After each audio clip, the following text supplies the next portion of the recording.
Sari-saring branded na bags, sapatos, pabango, mga supplement at gamot pati mga laruan. Ito ang tumambad sa mga tauhan ng Bureau of Customs sa warehouse ng dalawang mall sa Binondo, Maynila. Lahat ng yan, hinihinalang peke. Lumabas kasi sa report ng EU Watch List at US Trade Representative na may nagbebenta umano ng fake items sa lugar. Hindi bababa sa 7 billion pesos ang halaga ng umano'y counterfeit items na nakupiska.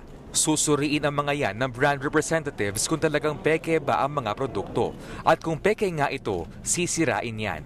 Paliwanag ng Intellectual Property Office of the Philippines, may epekto sa kabuhayan ng mga legal businesses o mga negosyo ang mga counterfeit goods. Mga produkto po na fake, hindi pa nagbabayad ng tamang tax na magagamit po natin sa development po ng infrastructure, healthcare ng ating pong gobyerno.